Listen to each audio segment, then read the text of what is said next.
పహాని మళ్ళీ రాస్తారా? రాస్తే ఈ రికార్డు ఎవరు రాస్తారు? ఎలా నిర్వహిస్తారు?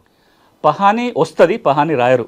ఆ, ఇది కూడా రెండు కొంచెం తేడాలు ఉన్నాయి. ఆ, 2020 ధరణి చట్టం వచ్చేంత వరకు మనం గ్రామ స్థాయిలో దాదాపుగా 11 రికార్డులను నిర్వహించేవాళ్ళం. అందులో కీలకమైనది పహాని.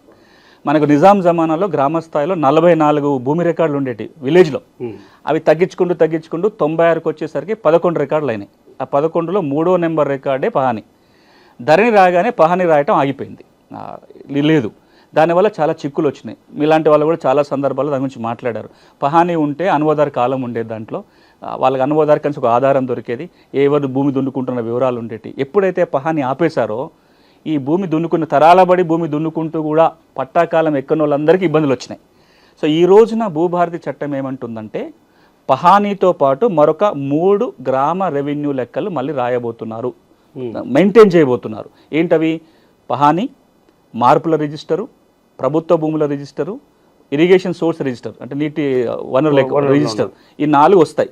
వీటిని ఎట్లా రాస్తారంటే ఇంతకు మునుపులాగా మాన్యువల్గా రాసి కంప్యూటర్లో పెట్టడం కాదు, నిర్వహణ కంప్యూటర్లోనే జరుగుతుంది.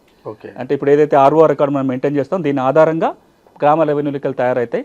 అంటే ఇక్కడ గ్రామ లెక్కలు వస్తాయి, కానీ ఇంతకు మునుపు ఉన్న ఫ్రాడ్ జరిగే అవకాశం లేదు. ఒకప్పుడు మాన్యువల్ రికార్డు ఉండగానే రౌండ్ ఆఫ్ చేసి వేరే వాళ్ళ పేరు రాయటము, పేజీలు చింపెట్టము ఇట్లాంటివి కాకుండా రికార్డు ఉంటుంది, డిజిటల్ ఫామ్లో ఉంటుంది. కాబట్టి సేఫ్టీ ఉంటుంది, చేతి రాత పహాని మళ్ళీ రాదు.